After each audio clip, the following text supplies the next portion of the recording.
Hello friends, நம்ம favourite சீரியலில் அடுத்து என்ன சுவாரஸ்யமாக நடக்குதுன்னு பார்க்குறீங்க.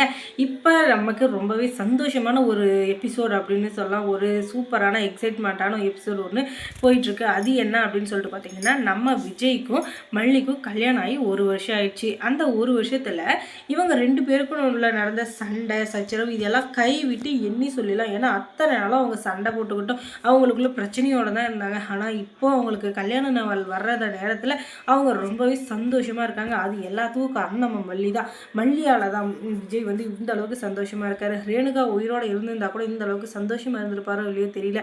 இப்போ இருக்கிறவர் ரேணுகா எல்லாம் அவர் சுடர் அப்படின்றது எல்லாருக்குமே தெரியும். ஆனால் உண்மையிலேயே ரேணுகா இருந்திருந்தா கூட இந்த அளவுக்கு அவர் ஹாப்பியாக இருந்திருப்பாரா, அந்த வெண்பா குழந்தை இன்னும் சந்தோஷமாக இருந்திருக்குமா அப்படின்னு சொல்லக்கூட வார்த்தையே இல்லை. ஆனால் இந்த அளவுக்கு சந்தோஷமாக இருக்காருன்னா அது எல்லாத்துக்கும் காரணம் நம்ம மல்லி தான். அந்த மல்லிக்கு நன்றி சொல்கிற விதமாக காலையில் தூங்கி எழுந்த உடனே மல்லிக்கு வந்து சர்ப்ரைஸ் மேலே சர்ப்ரைஸாக கொடுத்துட்ருக்காரு. ஏன்னா அவளுக்கு கல்யாண நாள் அப்படின்றதுனால. அதை பார்த்தா இந்த ராஜேஸ்வரிக்கு பயங்கரமாக வயிறு எரியுது. உடனே எடுத்தா பாருங்க போனேன் சொன்னா பாருங்க அந்த நிஷா கிட்ட. அதுக்கு முன்னாடியே நம்ம விஜய் வந்து அவங்க மாமா இருக்கார் இல்லையா கதிரேசன், அவரை இன்வைட் பண்ணியிருக்காரு. சாயந்தரம் பார்ட்டி இருக்குன்னு சொல்லிட்டு அதுக்காக அவர் புது ட்ரெஸ் எல்லாம் எடுத்து கொண்டு வந்து, ஏம்மா நான் சொல்கிற மாதிரி ரெடியாகுங்க, சாயந்தரம் ஒரு ஃபங்க்ஷனுக்கு போகிறோம் அப்படின்னு சொன்னதும், என்ன ஃபங்க்ஷனுப்பா எனக்கு ஒன்றுமே புரியலன்னதும், அதுவா நம்ம மாப்பிள்ளை விஜய் இருக்கார் இல்லையா அவருக்கும் மல்லிக்கும் கல்யாண நாளாமா, அதுக்கு நம்ம போயிட்டு வந்துடும் அப்படின்னதும், என்னப்பா அவங்களுக்கு கொஞ்சம் கூட அறிவே இல்லையா, அவள் வந்து நம்ம அக்காவுடைய வாழ்க்கையை பறிக்க பார்க்குறா, அவளுக்கு கல்யாண நாளும் போக சொல்கிறீங்க அப்படின்னதும், என்னம்மா பண்ணுறது, நம்ம பொண்ணு வந்து இப்போதைக்கு மனநிலை சரியில்லை, அதுக்காக சந்தோஷமாக வாழ்கிற ஒருத்தரை நம்ம கெடுக்க முடியாது இல்லையா. உண்மையிலேயே நம்ம பொண்ணுக்கு சுயநினைவு வந்து அதுக்கப்புறம் விஜய் கூட தான் வாழுவேன்னு சொன்னதுக்கப்புறம், விஜயும் நம்ம பொண்ணு கூட தான் வாழுவேன்னு சொன்னதுக்கப்புறம் நம்ம மல்லியை பிரித்து வச்சா அதில் ஒரு அர்த்தம் இருக்குது. எந்த ஒரு இதுவுமே இல்லாமல் இப்போ அவங்க சந்தோஷமாக இருக்கிறவங்கள பிரிக்கிறது நமக்கு தானம்மா பாவம். எத்தனை பேருக்கு பண்ண பாவமோ தான் இத்தனை வருஷமாக நான் ரேணுகாவை பிரிஞ்சிருந்தேன். இனிமேலும் நான் யாருக்கும் பாவம் பண்ண விரும்பலை. அப்படி பாவம் பண்ணிவிட்டு மறுபடியும் என் பொண்ணு தொலைஞ்சு போயிட்டாலோ இல்லை அவளுக்கு ஏதாச்சும் ஆனாலோ என்னால் தாங்க முடியாதுமா, அதனால் நான் சொல்கிறத கேளு, இனிமேல் நம்ம யாருக்கும் எந்த தப்பும் பண்ண தேவையில்லாமா அப்படின்னு சொல்ல, எப்போதும் தான் இந்த மனுஷன் வந்து இந்த மாதிரி மாறினாரோ தெரியல.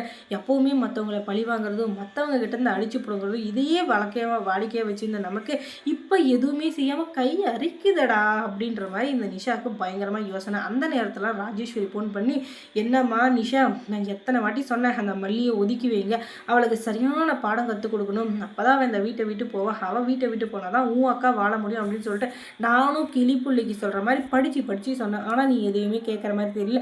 இப்போ கல்யாண நாளுன்னு சொல்லிட்டு அவங்க பண்ணுற கூத்து இருக்குது. ஐயோ அதெல்லாம் பார்க்க முடியலடா சாமி. பார்க்குற எனக்கே அப்படியே கண்ணு கூசுதுன்னா பார்த்தவங்க அந்த அளவுக்கு ஓவராக பண்ணிட்டுருக்காங்க.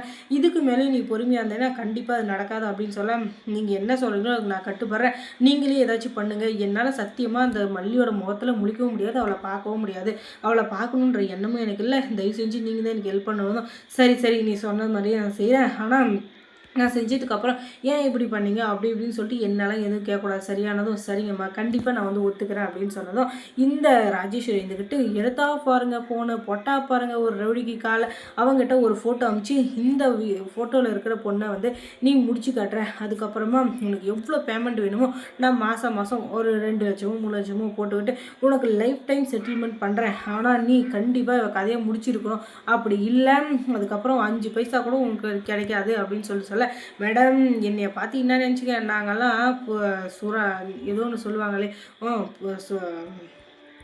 புயல் காற்றுலேயும் சுண்டல் சாப்பிட்ற பரம்பரைங்க மேடம், எங்கள் கிட்டேவா நீங்கள் வேணால் பாருங்கள், நாளைக்கு காலையிலே உங்களுக்கு நல்ல செய்தி வந்து உங்கள் காதில் விழும், அந்த காதில் வந்து விழுற அந்த செய்தி வந்து தேன் மாதிரி உங்கள் காதில் பாயும், அதுக்கு நான் கேரண்டின்னு சொல்ல, பேசுகிறதெல்லாம் வசனம் நல்லா தான் பேசுகிறேன், ஆனால் நாளைக்கு மட்டும் எதுவும் நடக்காமல் இருக்கட்டும், அப்புறம் பேசிக்கிறேன் அப்படின்னு சொல்லிட்டு ஃபோனை வச்சிடுறாங்க நம்ம ராஜேஸ்வரி. அதுக்கப்புறம் என்ன, இனி வந்துட்டு ஃபோட்டோவை பார்த்துட்டு, ஓ இந்த பொண்ணா, ஏற்கனவே இவளுக்கும் நமக்கும் ஒரு பெரிய பிரச்சனை இருக்குது, அந்த பிரச்சனையை இந்த மாதிரி தீர்த்துற வேண்டியதுதான் அப்படின்னு சொல்லிட்டு அவன் உக்கிரமாக இருக்கான். ஏன்னா மல்லியோட கதையை முடிச்சு கட்டணும் இல்லையா அதுக்காக. ஆனால் இவனுக்கு இப்படி தான் அந்த பணம்ன்ற ஒரு பேய் பிடிச்சிச்சோ தெரியல, எப்போ பார்த்தாலும் மல்லி மேலே நெருப்போடையும் சுற்றிட்டு இருந்தவன் இப்போ மல்லியை போட்டு தள்ளுறதுக்கு ஒரு சான்ஸ் கிடைச்சதும், அதுவும் பணம் கொடுத்து ஒருத்தங்க போட்டு தள்ள சொல்கிறாங்கன்னா நம்ம செய்யாமல் இருப்போமா அப்படின்னு சொல்லிட்டு அடுத்து என்ன பண்ணலாம் அப்படின்னு சொல்லிட்டு ஸ்கெட்சு போட்டு பிளான் பண்ணிகிட்டு இருக்கான். மல்லி எங்கே போகிறா, எங்கே வரா, எப்படி வரா அப்படின்னு சொல்லிட்டு ஒவ்வொன்றையும் தெரிஞ்சுக்கிட்டு மல்லியை போட்டு தள்ளுறதுக்கு ரொம்பவே ஆர்வமாக இருக்கான். அதுக்கப்புறம் என்ன, மல்லி சீரியல் என்ன சுவாரஸ்யமாக நடந்திருக்கும் நீங்கள் தெரிஞ்சுக்கணுன்னா நம்ம சேனலில் சப்ஸ்கிரைப் பண்ணுங்கள். அதோட பக்கத்தில் இருக்க அந்த பெல் ஐக்கானை கொஞ்சம் கிளிக் பண்ணி விடுங்க. தொடர்ந்து இந்த சேனலுக்கு சப்போர்ட் கொடுங்க. அதோட யார் யாரை பிடிக்குன்றதை கமெண்ட்ஸ்லையும் சொல்லுங்கள். தேங்க்ஸ் ஃபார் வாட்சிங்.